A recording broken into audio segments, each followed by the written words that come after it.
Welcome to Brain in a Vat. I'm Mark Oppenheimer and I'm joined by Jason Werbelov. Jason, I gather you have an excellent thought experiment for us tonight. Yeah, so I didn't even have to twist Mark's leg to do this thought experiment with you guys. Mark suggested it, and I mean, it makes me very happy because I'm a Trekkie. So here's the thought experiment. So it's season 2 of Star Trek Voyager. I can't remember which episode. I think it might be episode 9 or 13, or anyway, it's season 2. There are these two characters, Tuvok and Neelix. So Tuvok is a Vulcan, and he is ultra rational. And he displays as little emotion as possible because that's what his character does. All right, and then you've got Neelix, who is the opposite. He's ebullient and he's highly emotional, and he's the ship's chef, and he's everyone's friend, and his official title is the morale officer on the ship. So he's all about the morale. Anyway, so the two of them go down to this planet on an away mission, as they do in Star Trek, and they're busy picking all this different flora, and they pick this particular type of orchid, and they put it in their sacks, and they tell the transporter. For anyone who hasn't watched Star Trek, on Star Trek there are transporters. Okay, so the way it works is that all your atoms are converted into energy, into light, and then you are reconstructed on the ship. So they transport them from is it teleporting or transporting, Mark? I think it's transporting. Teleporting. Anyway, they teleport them from the planet back onto the ship. Except there's a problem, right? And it's amazing, there's more problems with teleporters than not. But anyway, there's a problem. The problem is that the two of them don't appear on the teleporter pad on the ship. Instead, what happens is that one person appears. And this person is an amalgam of Tuvok and Neelix, and he calls himself Tuvix. And Tuvix has all the qualities of both. He kind of has the best qualities of both. So he's got the rationality of Tuvok, the Vulcan, and he's got this ebullient emotional range of Neelix. So he calls himself Tuvix. And Tuvix is kind of a force of his own. He has all the cooking skills of Neelix and all the security and rational skills of Tuvok. And he kind of moves around the ship, and they try to investigate different ways to separate him into the two, but they can't do it. They don't have the technology. The tech's not working. So he kind of, walks around the ship, and he has his own job. He kind of falls in for both of them. So he has a security job of Tuvok, and he also has the cooking job of Neelix, and he's a really cool guy, and all the characters kind of start to interact with him. He forms his own relationships with characters. The previous spouses and girlfriends of the original characters miss the originals, but they quite like this new guy too. And then eventually, after a few weeks, Captain Janeway gets told by the doctor that he's come up with a way to separate Tuvix into the component parts, into Tuvok and Neelix. And they go to Tuvix and they say, look, it's good news. We can separate you out. And Tuvix says, but I don't want to be separated out. I really like who I am now. And Captain Janeway now has this really tough decision to make, whether to separate out Tuvix into his component parts. Tuvix will be killed if this is the case, if she does this. Tuvix will die, and Tuvok and Neelix will reappear. Question is, should she do it? And spoiler alert, in the episode, she does. She kills Tuvix. Despite his protestations, he screams. He's in mortal fear. He says, I don't want to die. You are killing a man. And the doctor refuses to perform the procedure because he says it will be harming someone. And she does it herself. And she separates out Tuvix into Tuvok and Neelix. And here's the question. Should she do that? So I have to say, I went and downloaded the episode. We've talked about it for years, and I'm really glad I got to watch it. I mean, there's some excellent philosophy going on. There's the moral philosophical question that you've raised for us, and then we'll definitely chat about that. And then there's some really interesting personal identity questions that arise. I will say the kind of Star Trek that I grew up watching was, I think it was The Next Generation with Picard, and I must have been a pretty young kid. So that's the sort of Star Trek that rings out. I tried to watch Wrath of Khan, the movie, which is supposedly the best of the movies, and I found it near too unwatchable. This is kind of cheesy. I mean, it's like mid-90s, it's sort of like, not the best aspect ratio. And, if you're a big fan of Orange is the New Black, red is Captain Janeway. So that was kind of cool. All right, so here's my feeling about what's going on a moral level. So let's assume, for the sake of arguments, that we have this new being that has been popped into existence, okay, in the form of Tuvix.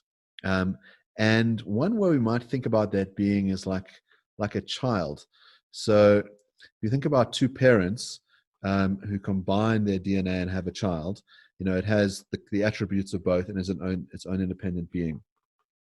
And Tuvix makes he makes this comparison. He said, I feel like Tuvok and Neelix are my parents. Yeah. So let's imagine that you have a situation where after the child is born, the mother falls ill, which is a common thing. She falls into a coma, let's say, from giving birth. Sometimes mothers would die in childbirth and things like this. Let's assume she falls into a coma. And the husband similarly falls into a shock from the state of his wife. But the child is sort of living and let's say, leading a normal life, making friends, etc. And 5 years in, let's say, we've got this cute little kid who's now been adopted and living a normal life. And the doctors say, you know what, we've realized that the way to save the mother would be if we mince up this kid's organs. So we kill the kid, we mince up his organs, we can make a serum, and the mother will be reanimated out of her coma, and then the father will be resuscitated as well. We'd say, is it okay to kill the child to save the parents? And I think we might feel quite uncomfortable about that idea. We generally think that active killing is wrong, even if the benefit that you get out of it is twofold. In other words, you're killing one being to save two. So that's sort of, we talk about this a little bit in our trolley problem episode about the difference between active and passive killing. So that makes me think that there's something wrong about killing Tuvix, because you're killing Tuvix really to save these two beings which would otherwise be dead. So you're going to try, and the only way that you could save them or reanimate them is through killing. And if killing is unwarranted, well, then you can't do it. So I wonder whether you're not using a deontological framework. So we talked about this in the trolley problem episode. If you haven't listened to it yet, we think you'll really enjoy it. It's our very first episode. It's called Lockdown, a Trolley Problem. But basically, the idea is that there's two different kinds of ethical systems. So there's a deontological system, or a Kantian system, and that says that what you should respect is human dignity, right? You should respect a person, every person. And in this case, Tuvix is a person, right? Then on the other hand, you've got the utilitarians. And the utilitarians say you must do what is best for society as a whole, taking everyone's interests into consideration.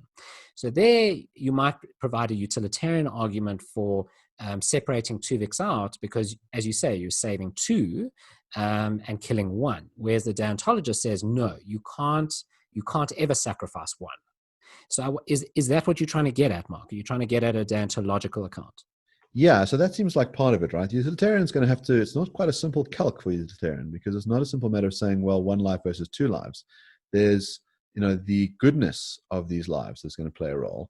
And as you point out, Tuvix happens to be greater than the sum of the parts. They specifically make that line in the episode, right?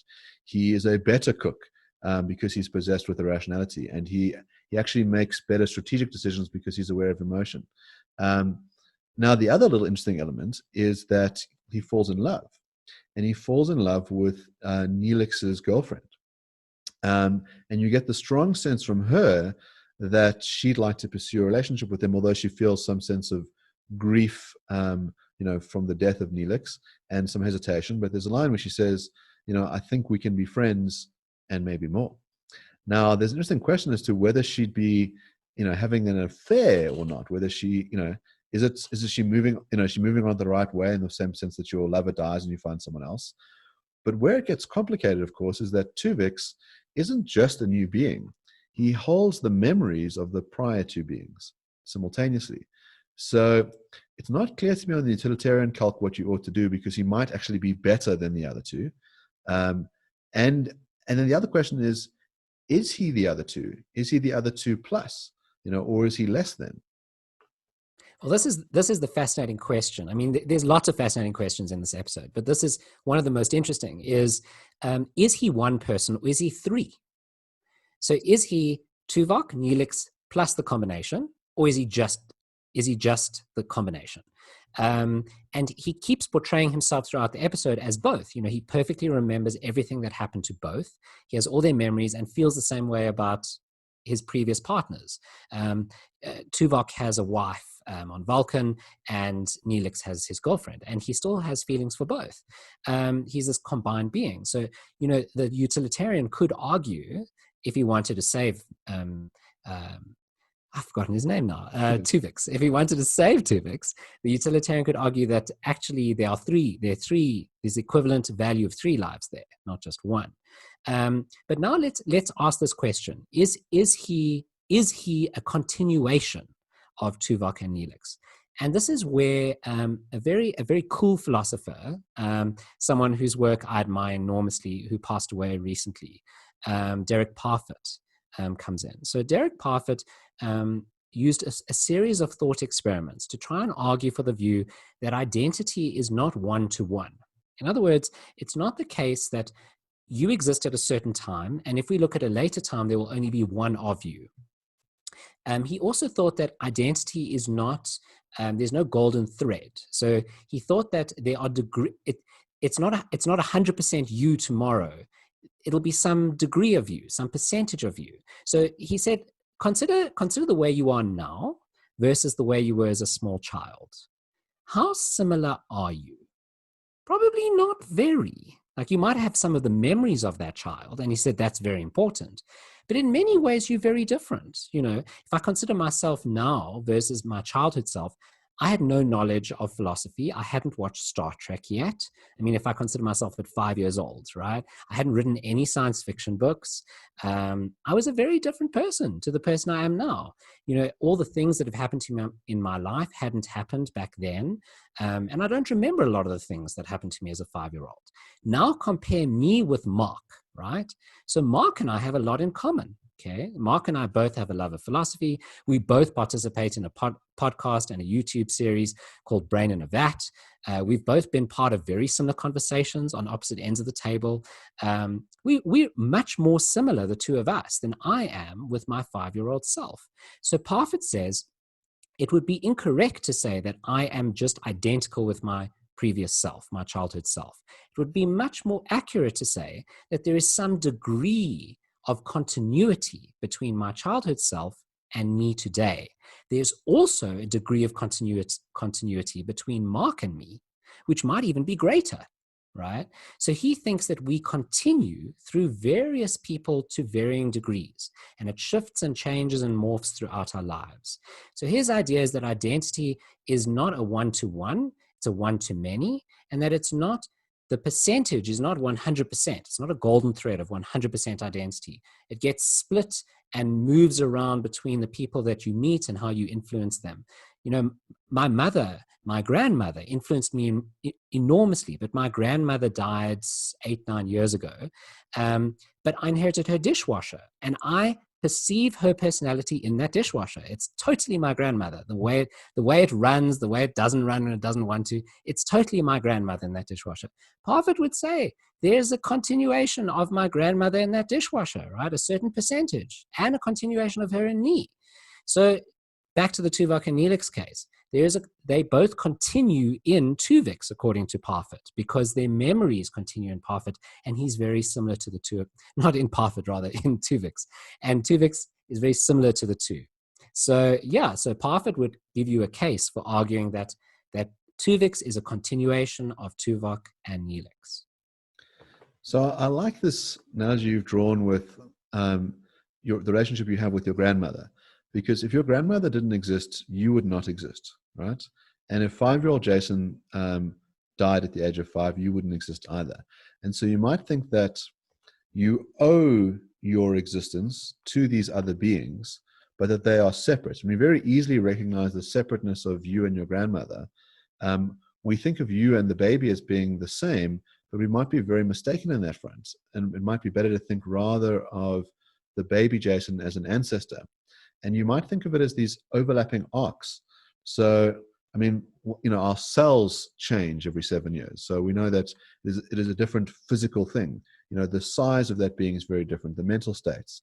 But we might think, for example, the 5-year-old baby is pretty similar from the 5-year-old baby plus a day, which is similar on and on and on. And so you've got these overlapping arcs, and at some point, this being and this being don't overlap anymore.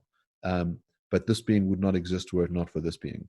So we've got this, as you said, this interesting thing going on with Tuvix, which is that Tuvix would not exist were it not for Neelix and Tuvok, and is so almost like a child of them, and holds their memories in the way that you, as you say, hold the memories of your predecessor states. Now, what's of course quite cool about Parfit and Star Trek is that Parfit had his own thought experiment, which seems to have played a big role in the teleporter transporter. By the way, I know why you said it that way, because I think in different series it refers to differently. I think in common parlance call it a teleporter. They refer to it as the transporter. Okay, thank you. Yeah, that would be why, yes. So tell us a bit about what's Parfit's famous teleportation experiment. Yeah, so what's really cool about Parfit is that he changed the landscape of the identity account, right? So at the time, philosophers were debating, what is it that makes me me? And before Parfit, they generally thought that what makes me who I am is my body, right? So I am my body because the body I had yesterday and the body I have today is the same. Now we know, as you say, that our cells gradually replace at different rates depending on the organ, or different rates depending on the part of our bodies. Overall, though, within 7 years, all the cells in my body roughly have been entirely replaced by new ones. But there's continuity. And before Parfit, we thought that that's what makes me who I am, is my body. But what Parfit did was he came around and he said, okay, I want you to imagine a certain experiment, right? You're going to step into this machine called the teleporter. Did he call it the teleporter, or did he call it the transporter? Teleporter. He called it the teleporter, right? So you're going to step into this teleporter, right? And it's going to scan you, okay?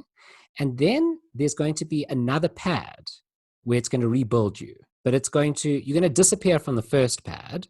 You're going to disappear, and then you're going to reappear on the second pad, and you're going to walk off, right? Is that you that walks away from the second pad? Is that you?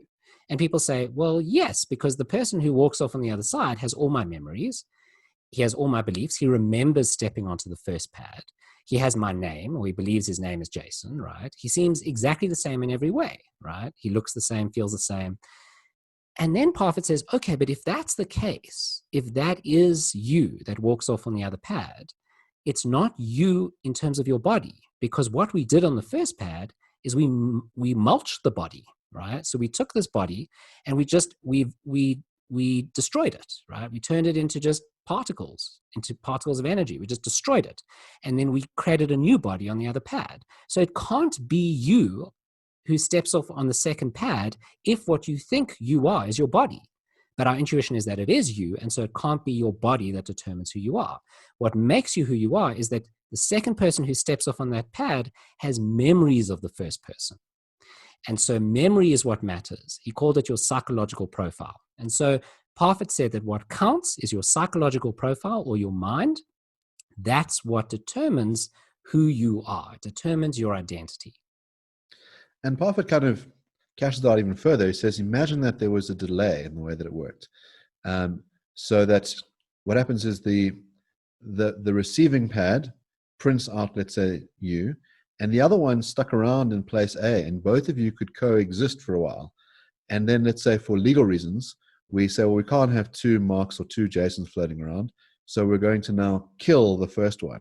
And so you could, after you teleport, you could watch the other version of you, the original version of you, get destroyed. Would you still think this was you? In other words, do you have at some point in time, a you in two bodies?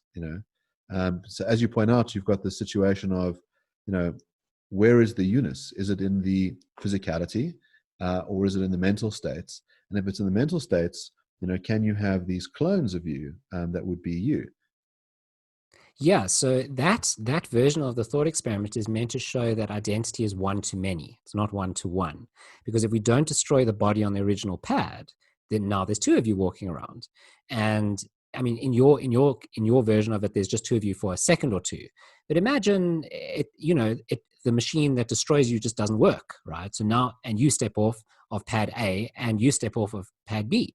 Parfit would say, well, you were perfectly willing to accept that on pad B it was you before, when pad A did destroy the body. And now when it doesn't destroy the body, now you're not sure which one it is. Well, he says, it's both, right? Who you are is both, right? So that means identity is one to many. And what's interesting, of course, about the Star Trek episode is that it's many to one. We've kind of reversed it, because we've taken these two separate, distinct people who had no relationship with each other whatsoever, and they're kind of different kinds of space beings, right? I mean, the one's a Vulcan, and the other one's some other kind of space freak. Yeah, a Talaxian and a Vulcan. Yeah.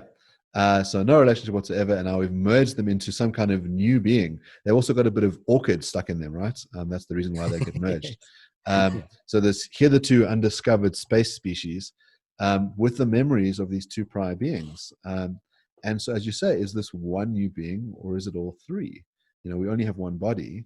I mean, what about if I were able to inject your memories into me? Would you live on in me? If, let's say, you then died after injecting your memories into me. So there's another philosopher who doesn't accept this, right? He doesn't accept Parfit's view. He can't believe that identity is one to many. He says identity is always one to one. There is a fact of the matter, according to him, that one of these people on teleporter pad A or B, one of them is you and one of them is not. And one of them is 100% you, and the other one is 100% not you. It's a copy of you, okay? And this guy's name is Nozick, okay? And Nozick has what's called the closest continua account. So Nozick is trying to get rid of cases like this, as well as the case where you inject your memories into me, right? So Nozick wants to say, no, what makes you who you are is that you are the closest continua. So what he does is he says there's a whole bunch of criteria that we take into account. One of them is your memories, but another one is your physical stuff, your body, okay?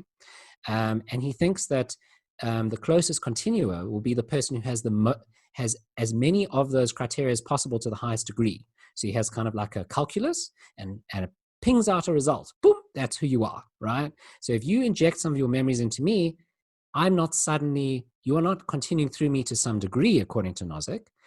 You are still you, and I'm still me. And that's it, because you are the closest. The Mark body is the closest continua of Mark, and the Jason body is the closest continua of Jason. And so we are distinct and one to one. So he's fought against the intuitions that Parfit has. So on the Nozickian account, would Tuvix be a continuation of the other two? Or put it this way, would the other two live on in Tuvix? No, I don't think so. But according to Parfit, yes. So here's a interesting rebuttal, again sourced from fiction. It's a film called The Butterfly Effect. Came out, I think, roughly 20 years ago or so. It's the idea that there's a guy, he can time travel, okay, and when he travels back, he carries the memories from the parallel worlds that he's in. And so once he's done this 4 times, he's sitting with 4 distinct memories of his parallel lives, all of which are him in some, let's say, physical continuity sense. It ultimately drives him mad, having to hold these sort of parallel states from these different worlds. So what's going on there? In other words, it's one being, different memories.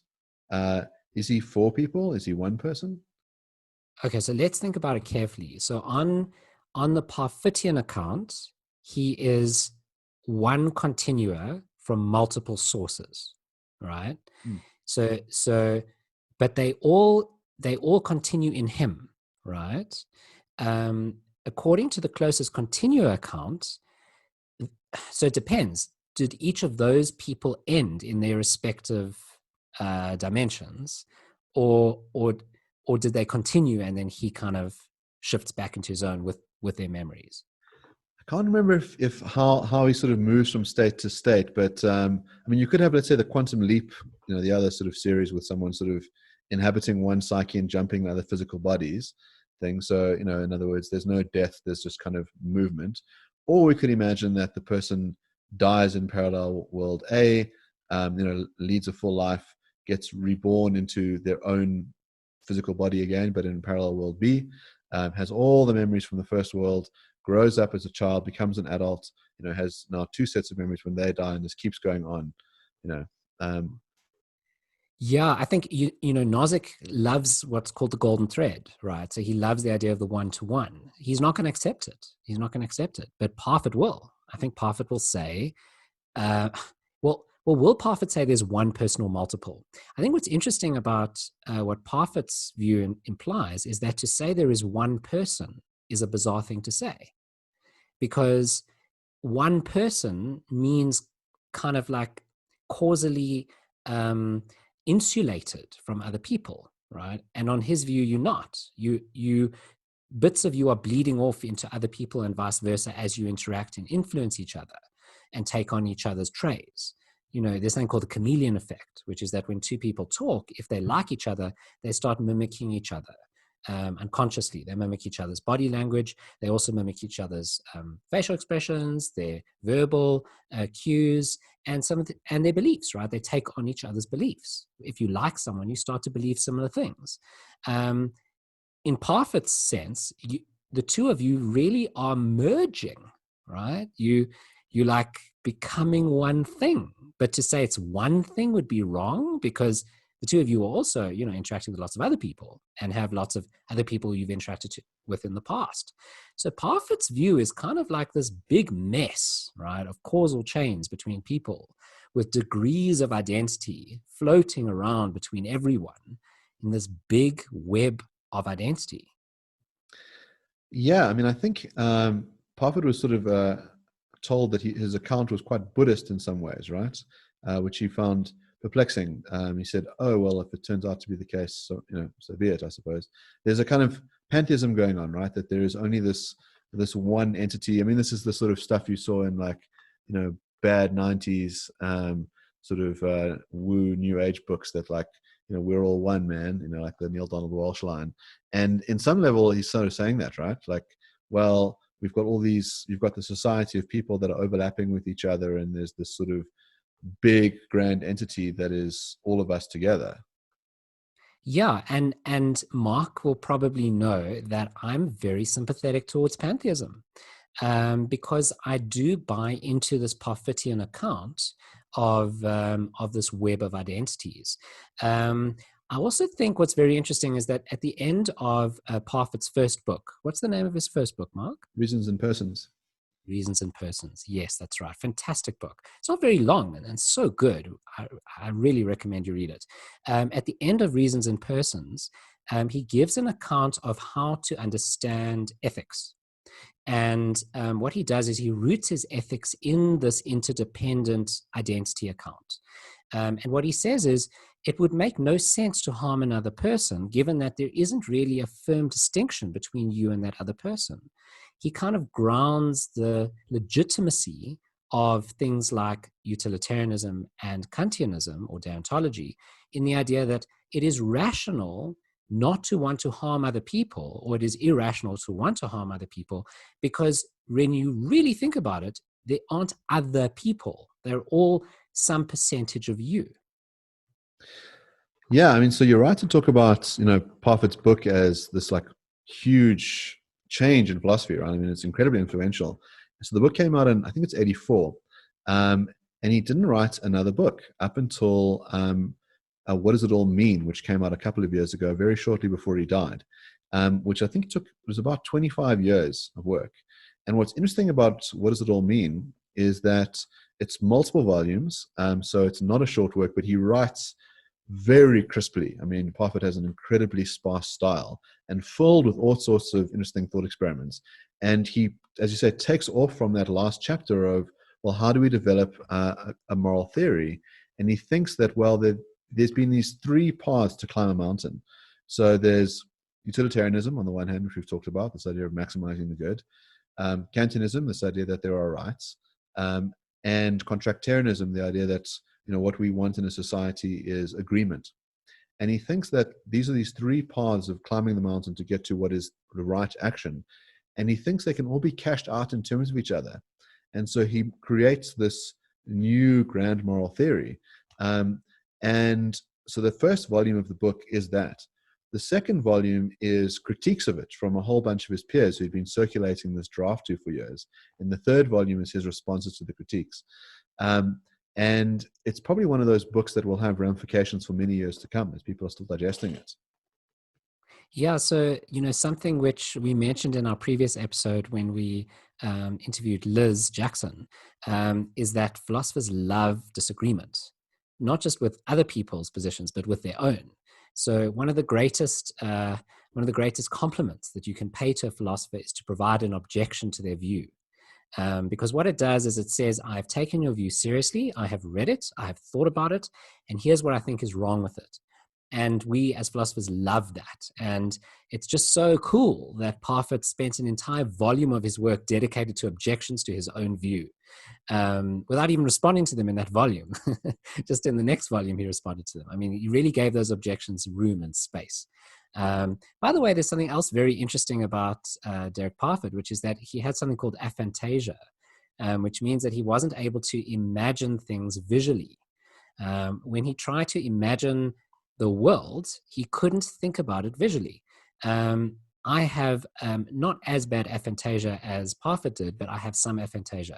And I think certain types of philosophers think very differently to a lot of people, and that allows them to come up with very weird ways of conceiving of the world. And if you think about it, his way of thinking about identity is it's very visual. Even though he wouldn't have thought about it visually, you can kind of imagine it as this web of interconnections. It's quite a beautiful way of thinking of the world. Yeah, so I gather, Parfit was an unusual person in a lot of ways. He got married quite late in life, and sort of in a kind of haphazard kind of manner. And someone recounted calling him up and, sort of exchanging pleasantries and saying, oh, and, how's your wife doing? And he was sort of affronted. He said, why would you ask that? And they said, well, Derek, that's what people do.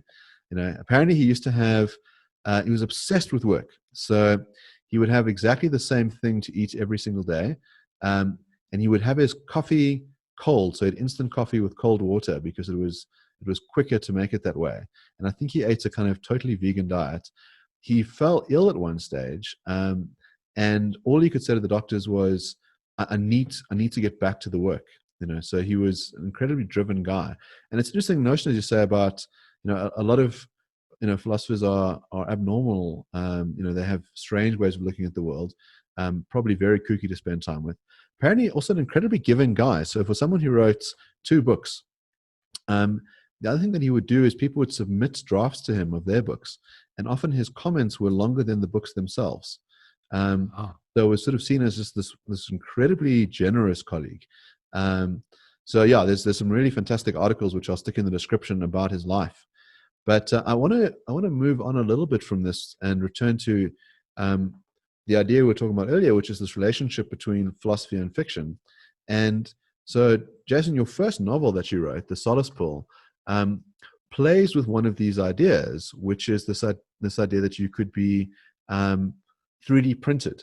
So instead of having to go to university and go and study a whole bunch of things, instead you could go to the 3D printing shop, get yourself shredded, and then reprinted with the memories of having studied, or the memories of having eaten a wonderful meal or having traveled to distant lands. Can you tell us a little bit more about how you use this sort of philosophical idea in your book and what other things come out in the book? Yeah, so basically the idea was that you, just like in Star Trek, you could be moved from pad to pad on the teleporter. In my book, it's just called a 3D printer instead of a teleporter. And 3D printers, I wrote the book about 8 years ago, and 3D printers are coming to the point now where we are printing human tissue. And back then we weren't yet, but I was predicting that it would happen, and it is happening now. So I'm just patting myself on the back a little bit. But the idea was that when you what happens is you scan yourself, it pulps you, and then it prints you, right? And when it prints you again, you don't have to be printed in the same place. And as you say, you don't have to be printed with the same properties. You could be changed in some way. So your brain holds your memories. So if you just reprint your brain in a different way, you'll be reprinted with different memories. And as you say, you could be reprinted with the memories of someone who studied a PhD in something, right? So you could be reprinted already having learned material.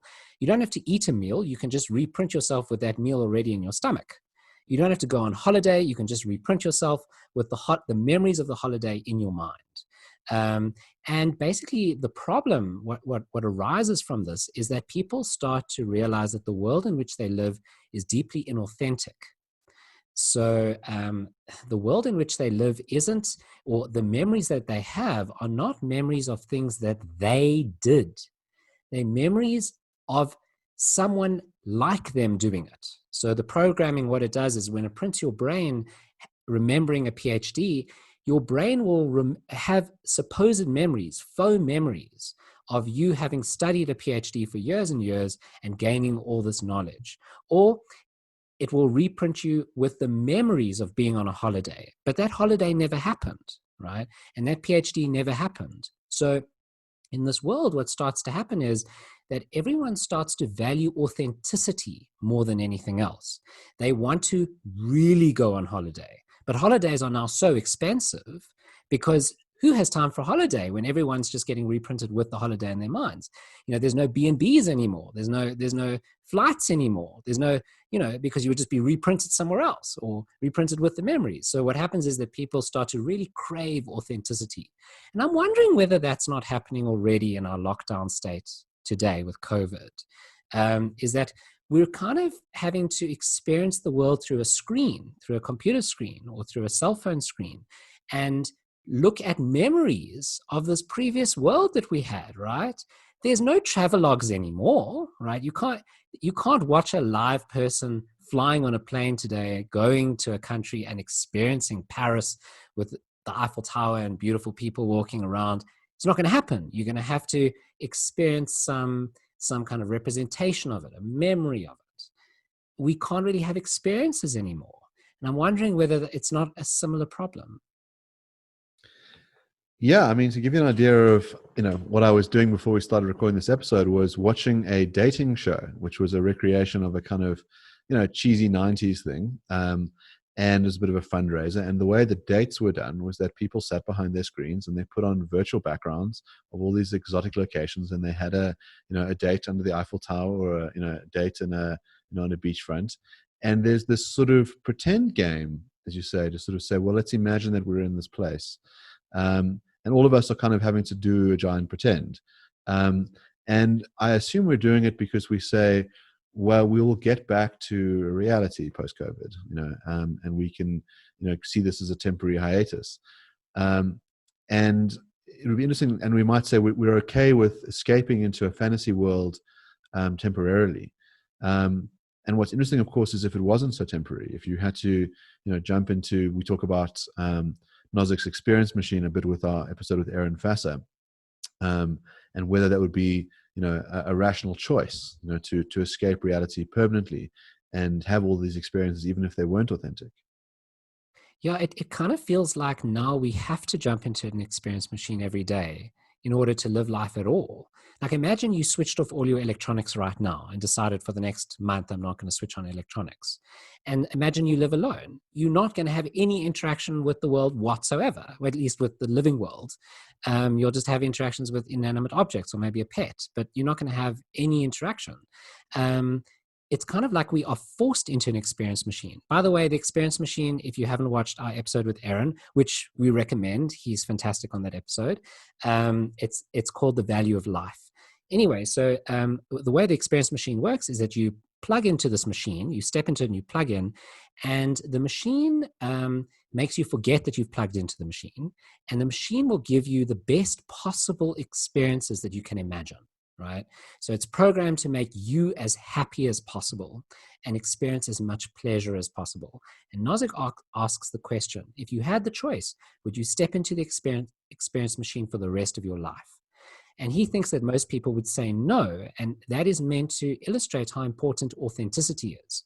That our authentic lives outside the experience machine, even though they're not as pleasurable, are lives that we would prefer to lead. And I wonder whether we're all not trying to make this decision going forward, even if it's not today, maybe it's in a month, maybe it's in 2 months. But at what point do we step out of the experience machine of our computer screens and our insulated homes and take the risk of being in a world that's not as pleasurable or as safe, but is authentic and real. Yeah, I mean, so the sort of, probably the most well-known piece of fiction that generates out of this idea is The Matrix, right? And, there's this sort of idea that, well, steak tastes really good in The Matrix. And, down here in reality, we have to fight off all these, vicious robots and eat this gruel. Are we sure we want to do that? What about the comforts of, of things being not so real? So yeah, we might not want to go and confront reality out there. I mean, it's, as you say, we sort of in some simulacrum of reality, but well, unless you're Elon Musk, you don't think we're in a simulation right now. Yeah, so Elon Musk thinks we are in a simulation right now. He thinks it's statistically very probable. What is Elon Musk's argument? It's basically that I'm actually not sure. Do you know, Mark? Yeah, it sounds like one of these bootstrappy arguments, which is you sort of say, well, it seems like you could have a supercomputer powerful enough that could generate simulations. And so if you think about how many different worlds there could possibly be, one of those worlds would have a supercomputer fast enough to do it. And so there's some likelihood that we're in it. I mean, yeah, I mean, things have gotten pretty weird over the last couple of years. I mean, Donald Trump's president, right? The Simpsons did an episode about COVID 10 years ago.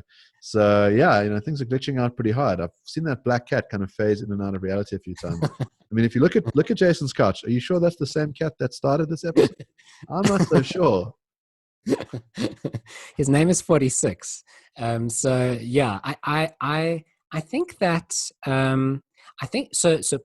Not Parfit, Elon Musk. What he says is that it's not just that these computers could simulate one world, but they could simulate billions, right? So if you have a look at all the possible worlds there could be, there's billions and billions, trillions of possible simulated worlds, but there's only one real world. So what are the chances that you're in the real world and not in a simulated world? He'd say it's 1 in billions. I think it's something like that. Yeah. But I mean, this is a guy who named his son after, like a string of characters. Eon 12 or something. Or? It's like XAE, which is AI in Elvish. The A and the E are merged together like ether. And then it's like A12 because that's him and Grimes's favorite airplane. I mean, look, I get it. I mean, your kid's going to get the shit knocked out of them at school for a while, but that's kind of how Elon grew up. Elon's South African.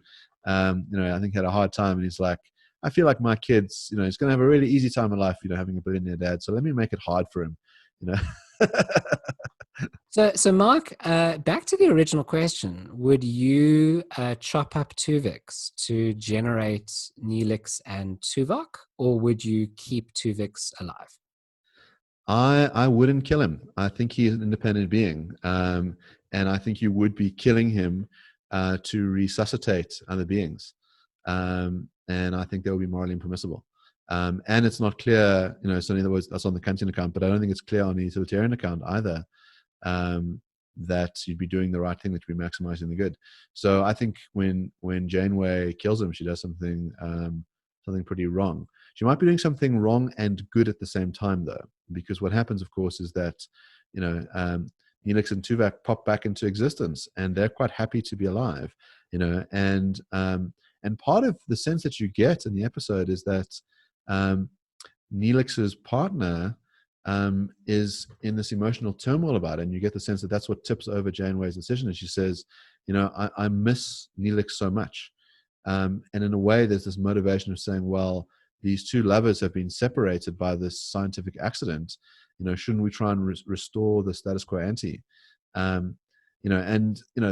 That's how it sort of goes down. So it's sort of almost like, well, we popped this character into existence. They had a good run of it. They had 2 weeks. It's better for them to have been born in some ways than for them to have died. That's an episode we really must get onto. David Benatar wrote the book, Better Never to Have Been, Why It's Wrong to Bring New Life into the World, and has written a further book on the human predicament as to whether it's better to have been born at all, and what the quality of our life is like. So that's something I'd like to touch on soon. Well, I'm really glad you raised that, because I was actually about to bring up Benatar's antinatalism. So Benatar says it's better not to have been born it is wrong, morally wrong, to bring new children into the world. And I wonder whether if we don't insert antinatalism into this question, whether it is doubly wrong to kill Tuvix, right, and separate him out into these two. Because when you do so, you are bringing two beings into the world. And according to Benatar, it is always wrong to do so. Yeah, it's an interesting point as to what is going on when we kill Tuvix. Are we bringing new beings into the world?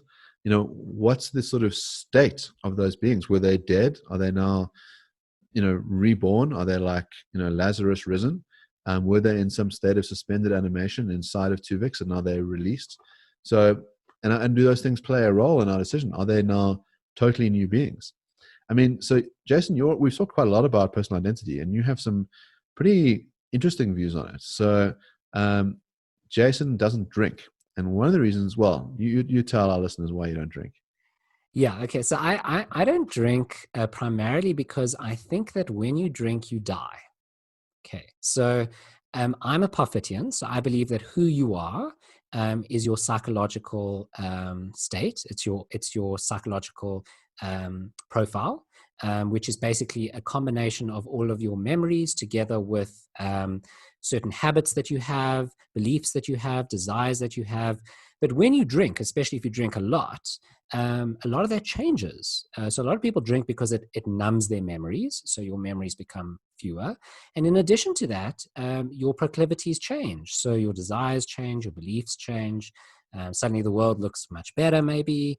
And, you might not answer questions the same way if you were asked them when you're drunk or not drunk. So on my account, on Parfit's account, and the account that I follow, when you drink, you literally die, right? You no longer exist. Now, when you sober up, the question is, do you then pop back into existence? And I don't think you do, because I can't think of anything else in existence that exists at a certain time, then ceases to exist, and then pops back into existence. It wouldn't make sense, right? There's no continuity there. So I think what happens when you drink is that you exist before the drink, then you drink and you die, right? You cease to exist, and someone else replaces you. This drunk person replaces you, who has some of your memories. He's like a bad copy of you, right? And then eventually when he sobers up, he dies as well because he changes. And another person who's very similar but not the same as who you were before all of this takes your place. So there's a bad copy of you who then dies as well, and a new copy who's more similar to you than the first one but isn't who you are takes over. So there's all sorts of death happening every time you drink. So I'm the only one of my friends who doesn't drink. They all drink. But when I watch them drink, I always say to them, it was really nice knowing you. So a couple of thoughts. The one is you referred to the bad copy. And I think some people want that bad copy to do fun things, right? So, they get up to all sorts of mischief after they've had a few drinks. There's the sort of Mr. Hyde comes out, has sex with strangers and dances on tabletops, and then dies, and then Dr. Jekyll is back, but they have the memories of Mr. Hyde, and they quite like that. Now, Jason is sort of fortunate enough to be the kind of person who doesn't need to drink to lead a wild lifestyle. But well, not under lockdown. Under lockdown, there's absolutely nothing wild happening in my life. Yeah, we're all Dr. Jekylls now. But here's going to be the sort of objection, which is people will say, but hold on, what happens if I just go to sleep? Is that the same as being drunk? While I'm asleep, I don't have my mental states. Am I dying every time I go to bed? I think there's two ways of answering the question. The one's yes and the one's no. Right? And there might be reasons to argue for both. So we might say you are still the same person because you could be woken, and seconds after waking, you would answer very similar questions, or you'd answer the same questions that you would have answered before you went to sleep in the same way. So let's say you're asked, what is your name? You'll say, my name is Jason. If you're asked, how do you feel about life generally? You probably say, I'm a bit grumpy because I was woken up, but otherwise I feel the same way. But the drunk person wouldn't, right? So the drunk person would be quite different. The drunk person would say, no, actually, life isn't as bad as I thought it was, because the alcohol's really helped me, see life isn't so bad. I feel jovial and fantastic now. So, I think there is a reason for arguing that you are still you when you go to sleep, but you're not you when you drink. On the other hand, if you really want to push that and say, no, it's not that I want you to be the same in a few seconds after you wake up, but I want you to be the same when you're asleep. Well, then no, I'm not the same person. Then I would die when I go to sleep. And I mean, Mark knows this. I hate going to sleep. And I stay up very late every night. I stay up until about 5 or 6 a.m. and I've always done that. And part of the reason why is I do think that when I go to sleep in an important way, in an important sense, I die. So, I mean, there's something interesting about the account, which is that in a lot of ways you've devalued death. So, I mean, you think that, child Jason is dead, right? At some point, that arc stopped overlapping with you and ceased to exist, right? And, if you thought, well, maybe I'm dying every time I, have too many beers or go to sleep, I'm dying. And that might sound very grim, but it also might make you think that, well, maybe death isn't that bad. If I've died so many times before, that when I have a physical death, that's just one of many. So there's a fantastic webcomic series called Existential Comics. Existential Comics has all sorts of witty cases with famous philosophers, but the very, very first one is a lot about what we've discussed today, which starts with Parfit's teleportation machine and ends with someone who sees himself as having lived many lives. And when he dies, he embraces his death because he says, well, I've died hundreds of times before. I guess this is the last time. Yeah, I mean, it is again, a Buddhist idea. The Buddhists don't believe in a continuation of a self. They also believe that death is inevitable and is happening to us all the time. And if you really think about it, there is no self at all, according to the Buddhist. It's a very Buddhist idea, this idea of dying all the time. But I understand your objection. I mean, your objection is, well, if death happens all the time, then it's not that bad. Then there's no reason why you shouldn't drink, right? Well, I mean, so here's an interesting. So a friend of mine said, I would really love to see what happens if you were to take drugs. What would happen? Like what? So I've never taken any drugs, and the reason why is because I do want to live, right? So he said, I want to see what you would be like on drugs. So I said to him, but it wouldn't be me on the drugs, right? It would be someone else. It's not me. So when you say death's not that bad, I mean, I might even say, yes, death's not that bad, but I do want to continue living, right? I do want to experience the world longer than my next drink or my next pill. I want to experience the world. And there is some value to that. It might not be an overriding value for a lot of people. I mean, some people, for them, they might want a world, their interest might be such that they want a world where there are a plethora of beings doing all sorts of interesting things, even if that plethora of beings is not them, right? So that might be what they want, in which case they should drink and take drugs and experience lots of things and let their subsequent selves do lots of things. But that's just not my interest. I don't want other people to experience the world. I want to experience the world. I mean, we sort of had this chat a while ago. I said to you, imagine that I could give you a drug which would put you, which would create a state where you would be, or the being that popped out would be very, very creative, very, very talented, and wrote the great South African novel. Would you take it? And the answer would be no, because it wouldn't be me. You wouldn't have written the novel, right? Yeah, it would be someone else. It would be this person with the drug. Yeah, and you would feel like a fraud. In other words, if the novel came out in your name, you'd say, well, that wasn't really me. Now, of course, it's interesting if how much you could be altered. I mean, let's say, for example, you decided to go off to a Buddhist retreat where you didn't speak to anyone for a year, silent vows and all this sort of stuff, and it put you into a different mental state of affairs. And in this space, you did write the great South African novel, but that state of mind was so different from ordinary Jason. You might say, well, I wrote it in this other way, and I'm not sure if I can really take ownership of that novel. You do get writers who talk about automatic writing, where they say, the novel just flowed out of me. I was just taking notes. And you have that in the realm of fiction, and you have it again with someone like Neil Donald Walsh, who wrote the Conversation with God series, saying he was just dictating what God told him, right? But you have other people that just say, well, this vision came upon me and I had to write, and I wrote furiously for 2 weeks, and out came the thing, and whether it is theirs or whether they were just a vessel. Now, you might think, let's say you were just a vessel, that you still played some sort of continuity in the role, and maybe you can't take ownership of it, but you could still feel some level of connection to it. So I don't know if you know William Gibson. He wrote a novel called Neuromancer. And it was kind of a seminal novel. I think it was in the 80s or the 90s, or late 80s, early 90s, about, it's a cyberpunk novel. So cyberpunk is this genre where kind of technology has taken over. It's very dystopian, and there's a lot of corruption, and a lot of kind of free range capitalism in a way that's seen as very negative. Okay, anyway, so he wrote this novel, and it went on to sell millions and millions of copies. And the last time I read the novel, I've read it a few times because I can never finish it. It's one of the greats, but I can just never finish it. So I've tried to read it a few times. And the last time I read it, I read his introduction.